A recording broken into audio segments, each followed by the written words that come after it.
Oi, pessoal, tudo bem? Bem-vindos, bem-vindas aí a mais uma Prosa com Verdade. Nós vamos tratar de um tema hoje que é fantástico. Muitas vezes nós não damos a devida importância para ele. É o poder das perguntas. Se inscreva no nosso canal, tem quase 200 prosas lá. Eu tenho investido um bom tempo em ler e ouvir especialistas sobre a habilidade de questionar. Isso é verdade. Nada tem tanto poder para causar um turbilhão em nossas cabeças do que uma pergunta bem elaborada. As perguntas despertam curiosidade.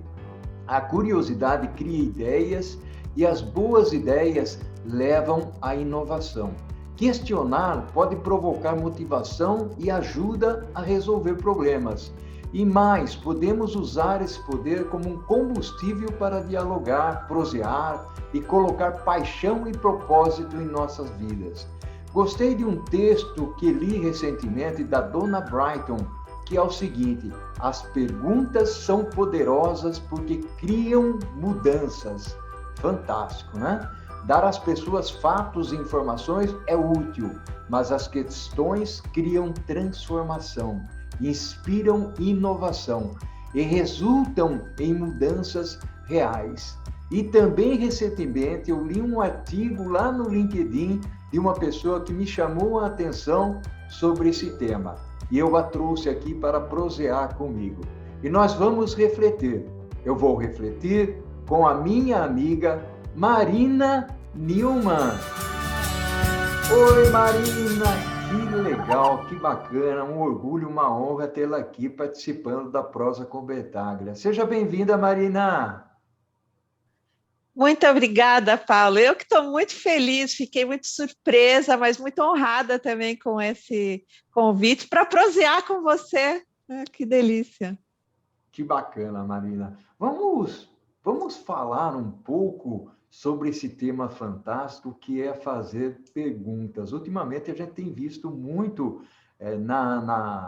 principalmente artigos, né, Marina, e aí nas mídias sociais, temas voltados para as perguntas e de como fazer perguntas inteligentes. Vamos explorar? Vou deixar contigo para a gente explorar um pouco isso. Vamos explorar, né? Parece que você falou, né? Está chamando a atenção, mas a gente sabe que isso não é novo, né? Se a gente lembrar lá da Grécia, né? Sócrates tinha esse método de conversar através de perguntas, né? Porque acreditava que essa é a melhor forma da gente aprender. Quem já teve filhos ou crianças por perto, né, vai lembrar da fase dos porquês. Por que isso? Por que aquilo? E pergunta, e pergunta, e pergunta. Né? Porque é uma forma de absorver as coisas muito mais rápido. E aí eu não sei o que acontece, né, conforme já nos primeiros anos da escola, esse método tradicional de despejar informação, né, sem essa preocupação em transformar em conhecimento, as crianças vão perdendo isso. Então, de 100 perguntas ou mais que faziam por dia, passa quase a zero. Né? Primeiro tem a paciência dos adultos. Uhum. Né? Para de perguntar, menino, não aguento mais. Não, e aquilo vai podando mesmo, né, essa habilidade.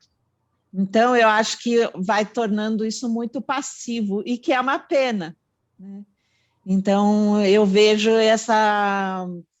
esse movimento todo de resgatar isso, né? Porque tem muitos benefícios, né? A gente hoje, todo mundo fala, precisamos inovar, a disrupção e, né, o mundo virtual, a digitalização das empresas e tal, mas a gente não pode fazer isso olhando para trás, né? A gente tem que olhar para frente, e isso é o que as perguntas movem, né? Como você falou agora há pouco. Bacana. Eu gostaria, conforme você está falando, eu estou lembrando de um personagem aqui bastante interessante, que você seguramente deve conhecer, que é o Simon Sinek. O Simon Sinek é um executivo, é um líder, e é uma pessoa que traz à tona esse ponto, né, de questionar fazer muitas perguntas e, principalmente, utilizar o porquê. E você falou aí sobre a criança, é interessante, à medida que nós vamos crescendo, nós vamos ficando, deixa eu usar uma palavra aqui, encaixotados, né? Nós vamos ficando dentro de um quadradinho e o ponto de fazer as perguntas certas, corretas, exatamente porque nós fomos enquadrados, né? E tem a escola, né? Na escola também é aquele quadradinho, né? Que não muda há cerca de 200, 300 anos, é a mesma coisa. E por que, Marina, nós prestamos atenção em uma boa pergunta que desperta a curiosidade e faz com que, né, nós desenvolvamos mais o raciocínio? Como é que você enxerga isso? Hoje a gente tem muito apoio da neurociência, né?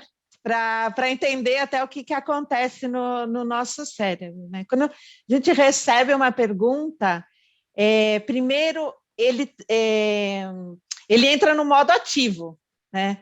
Então, hoje em dia as pessoas estão muito passivas, só recebendo, né? Mídia social, TV e tal. E a pergunta bota o cérebro nesse modo ativo. E o mais legal é que ele vai soltar serotonina, né? Que vai ajudar você a entrar num estado mais relaxado, mais ativo, né? E isso vai engajar as diversas áreas do cérebro. A gente tem o cérebro lá, o primitivo, a gente tem o nosso cérebro emocional, a gente tem o córtex pré-frontal, que é o executivo, né? O lado direito, mais de inspiração, e o outro mais direto. E a pergunta ativa todos. Então, a resposta, o que a gente produz nesse instante, vem de um lugar muito mais legal, né? E tem um outro estudo que eu adoro, de uma neurocientista também, chamada Regina Pali, né? E ela escreveu um artigo, curto, bem legal, acho que vale a pena todo mundo que está ouvindo a gente aqui procurar, que chama The Predictive Brain. Né? O que ela fala? Que o nosso cérebro, baseado nas coisas que a gente já fez, quer prever o nosso futuro, baseado no passado. Por isso que eu falo, a gente está olhando para trás, né? É que nem a contabilidade ou o planejamento estratégico, são duas visões diferentes. Né? E para poupar energia, porque é isso que o cérebro sempre quer fazer, ele já começa a agir sozinho, influenciando o nosso comportamento. Né? Então, a pergunta vai fazer a gente sair desse modo. Então, é só aí dar uma prosa de mais de uma hora. E é interessante, Marina, refletir um pouco sobre isso. Eu me pego, principalmente agora que eu comecei a fazer todas essas prosas, hoje de manhã eu fiz uma conversa com um indiano que queria me explorar um pouco essa parte de supply chain, onde eu tenho o meu domínio. E é interessante que, no final das contas, ao invés de ele me fazer perguntas, eu me dei conta que eu estava fazendo muito mais perguntas para ele, né? Explorando esse lado. E, num dado momento, ele falou, nossa, você faz perguntas de tal maneira que fica fácil de responder, mas me obriga a pensar muito. Ele usou bem essa frase. Né? Que show, perfeita. Eu fiquei super feliz, porque, primeiro, falando em inglês, com um indiano, com indiano. e ainda receber de volta esse tipo de feedback, para mim, foi fantástico. E outra coisa que eu queria conversar contigo aqui, aproveitando aí o seu conhecimento, principalmente nessa área, né? E você dá treinamentos nesse contexto todo, você falou um pouco do funcionamento do cérebro, né? Mas quando nós vamos responder uma pergunta, Marina, qual é, basicamente, é difícil treinar isso de uma hora para outra, né?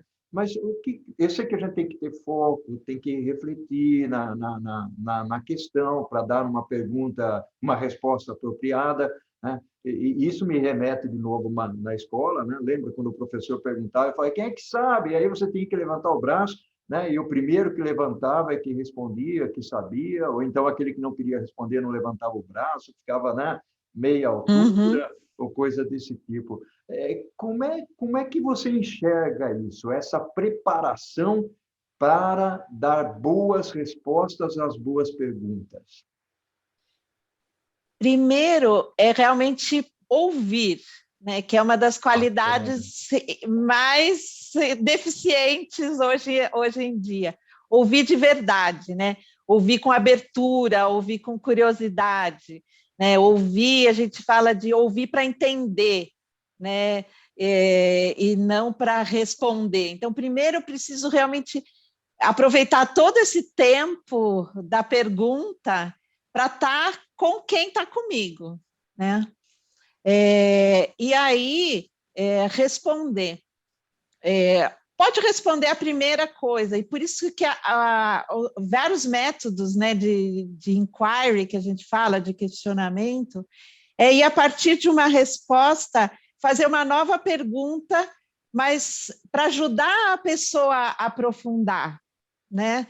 Porque como hoje a gente faz as metodologias ágeis de implementação, que são iterações, essa conversa de perguntas e respostas é mais ou menos isso, né? Não tem que ter a resposta certa, porque o objetivo numa conversa não é uma prova, né?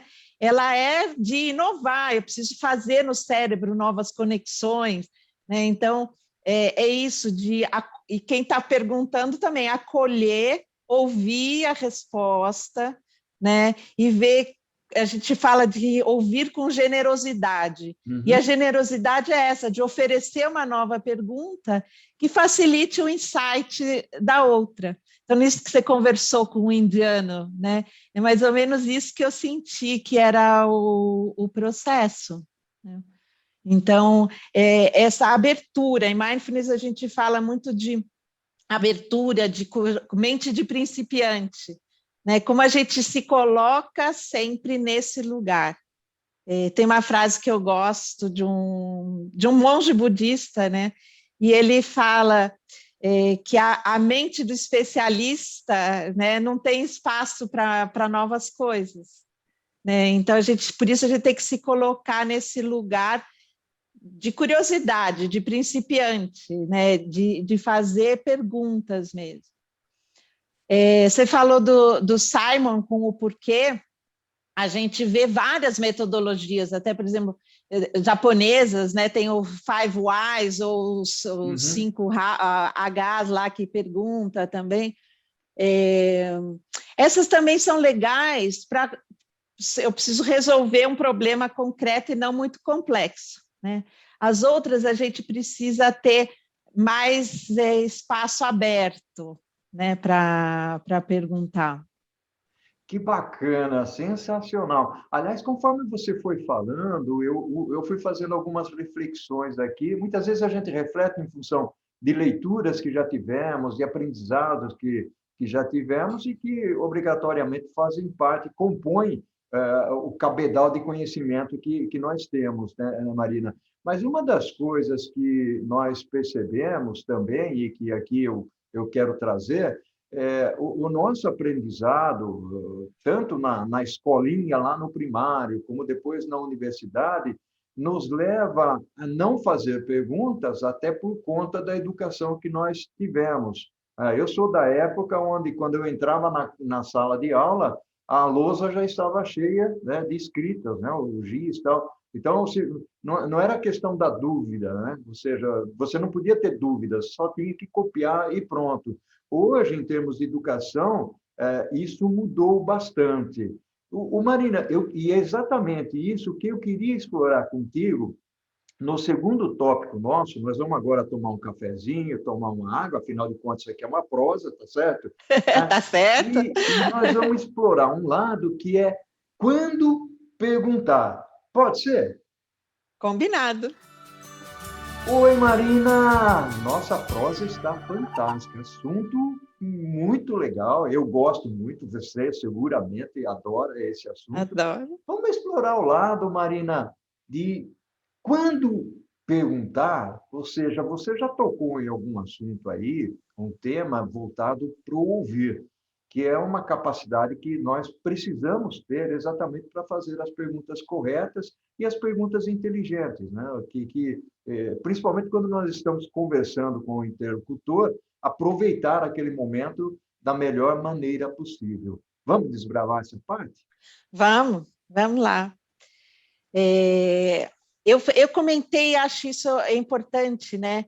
Que o perguntar faz a gente sair do passivo para o ativo. Uhum. Então, em termos de mídias sociais hoje em dia, de tantas fake news, né, as pessoas perderam essa habilidade. Eu vejo gente esclarecida e tal, repassando coisas que está óbvio que não são verdade, né? Então, isso leva a pergunta, de onde vem isso? Quem fez? Por que está colocando, né? Então, eu acho que tem que... As boas perguntas, quando tem que perguntar? Sempre que tiver alguma dúvida, né? Eu tenho facilitado alguns games virtuais que trabalham muito essa questão da comunicação entre os times, né? E eu vejo as pessoas, não, eu não quis perguntar para não atrapalhar, você acaba impactando o teu time, né? Porque a dúvida de um, às vezes, é do outro. Então, sempre que você... Tem o lado de a pessoa precisar se sentir num ambiente seguro psicologicamente para perguntar, né? Então, nas empresas, eu acho que, ou nas famílias, né, relação entre pais e filhos, você precisa estabelecer esse ambiente seguro. Dizer, é legal perguntar, aqui a gente pergunta, né? Mas tem que fazer perguntas abertas, para não parecer que... Por que você fez isso? Não, né? O que estava acontecendo quando você fez isso? Que caminhos você explorou? Né? Coisas que abram as pessoas, né? E aí você falou que muito mudou na escola. Tem o caminho às dúvidas, né?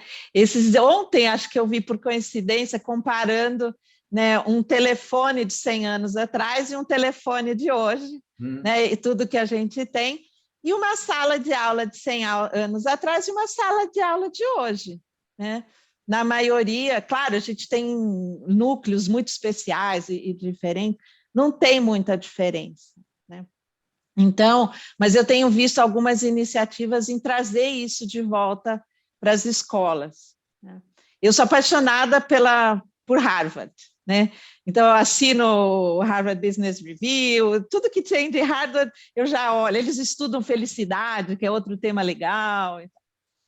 E eles têm esse famoso case method, né? Que é a forma de estudar baseada em cases.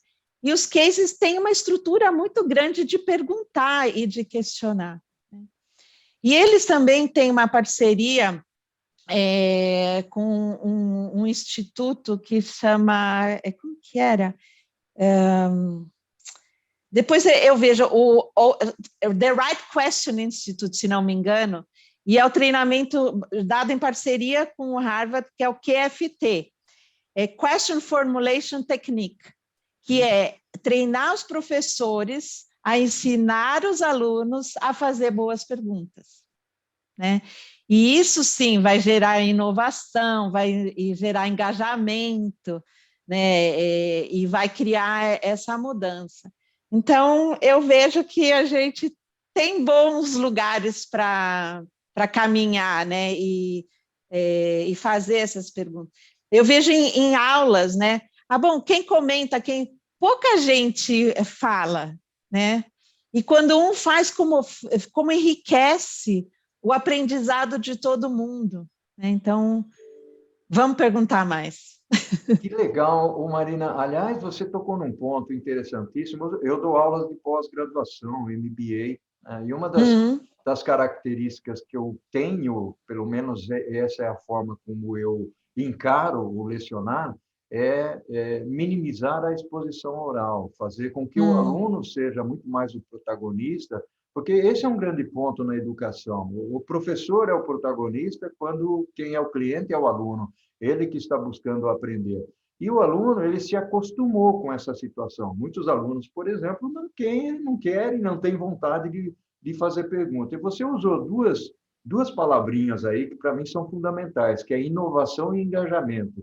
Ou seja, a partir do momento em que você inova na forma como você dá aula, na forma como você ministra, trazendo o aluno, para dentro do entendimento da classe, gera o engajamento. Quando gera engajamento, entra naquela outra característica que você mencionou, que é o ouvir. Porque uma das grandes preocupações do professor é, tá bom, o aluno está de corpo presente dentro da sala de aula, mas onde está a cabeça dele? Né? Isso. Se ele não está ali, ele não vai fazer perguntas, nem tirar dúvidas, e tampouco perguntas inteligentes, né? E tampouco reter o conhecimento. Exatamente. Né? Isso a gente vê muito de mindfulness, as pessoas falam, eu tenho uma memória ruim. Não é que a memória é ruim, você tem falta de atenção, porque você não estava lá presente. Né? E aí, claro, você não vai guardar nada, né? Não, é verdade. E aí eu queria explorar uma outra coisa contigo, pegando essas características que você mencionou, que é exatamente quando você faz perguntas, você acaba construindo conexões com outras pessoas que acabam se interessando por você, respondendo, lembrando de você. Essa é uma característica importante, né? E o outro ponto, você faz com que as suas ideias elas se expandam. E aí, Marina, você até mencionou numa partezinha da nossa conversa, nós somos um poço que pode ou não ter conhecimento. Depende muito da sua forma de raciocinar, da sua forma de agir. O fato de você estar aqui, você que é do bem, compartilhando o conhecimento, você se auto-questiona. A partir do momento que eu li o seu artigo, eu falei, opa, aqui tem alguma coisa interessante, deixa eu pesquisar um pouquinho mais sobre o perguntar. Então, você acaba expandindo isso. O que você me fala disso? Quando a gente não pergunta, né, e deixa, ou vai mais a fundo, tem essa vontade de abrir,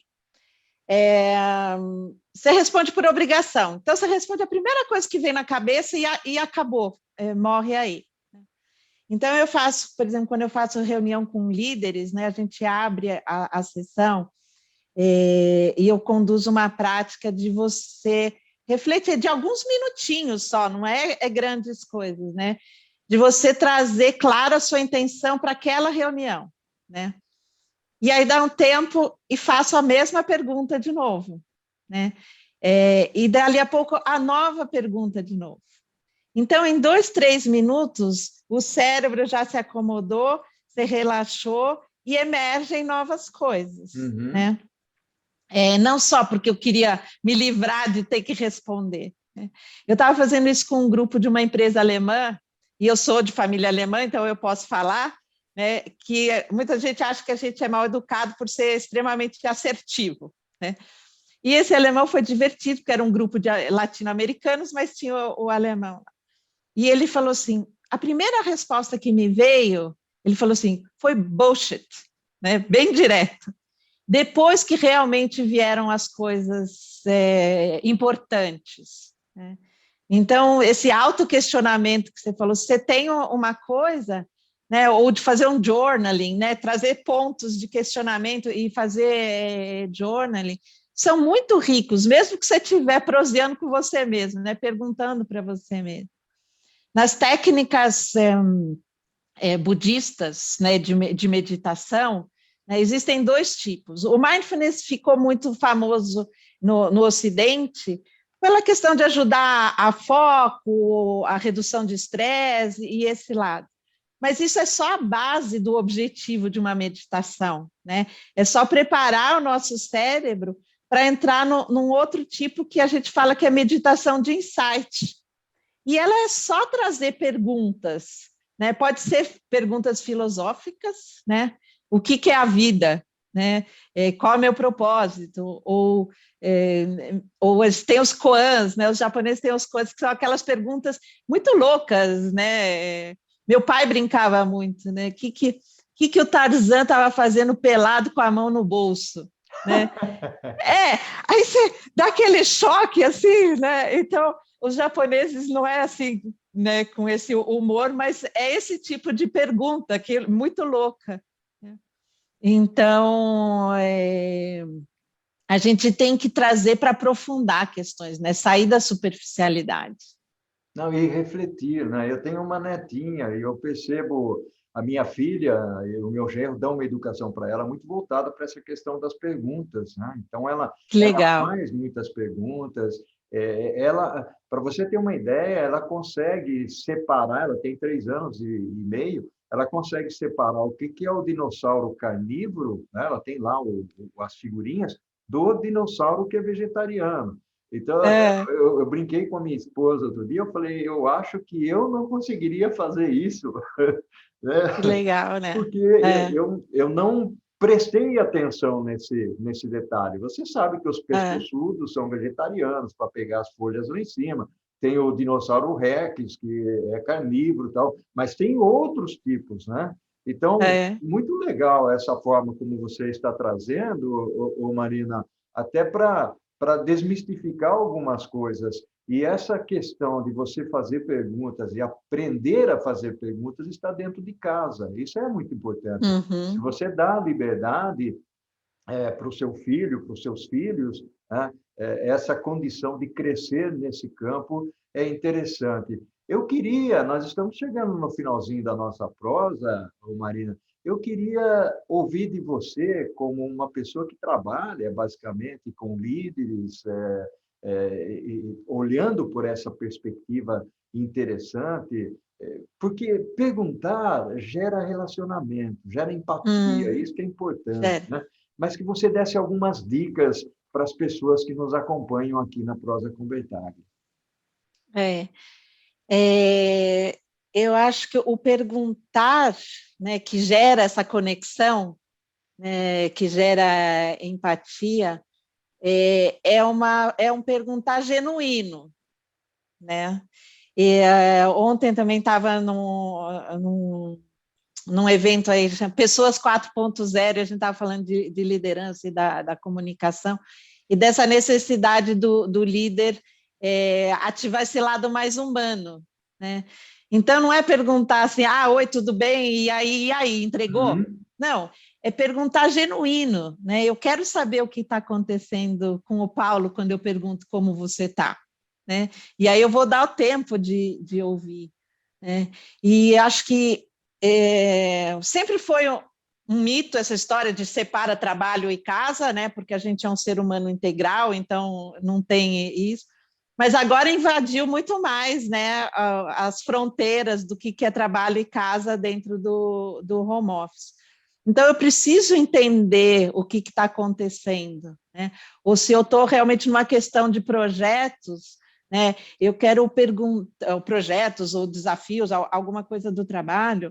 Eu quero perguntar se para entender se a gente está indo pelo melhor caminho, né? Não é colocar com outra pessoa ou estar controlando, né? Mas precisa criar esse ambiente. Então, o primeiro é dar tempo para as pessoas, né? A gente tem grupos de skills diferentes, introvertidos, Uhum. extrovertidos, cada um tem um tempo diferente, né? Então, entender esses perfis e fazer essa conexão e incentivar, né? Por exemplo, você deve usar talvez isso quando você está dando aula. Hoje eu quero ouvir quem não falou ainda antes do intervalo, né? Achar formas de fazer todo mundo participar, né? E aí eu acho que o que cria essa vontade é perceber que a tua pergunta foi genuína, para o meu bem, né? E não só para matar a sua curiosidade ou para questionar alguma coisa, né? Eu acho que essa é a minha principal dica. Que legal, fantástico. Marina, gratidão enorme pela sua presença aqui na Prosa com Bertaglia, fantástico. Para mim foi um orgulho, uma honra.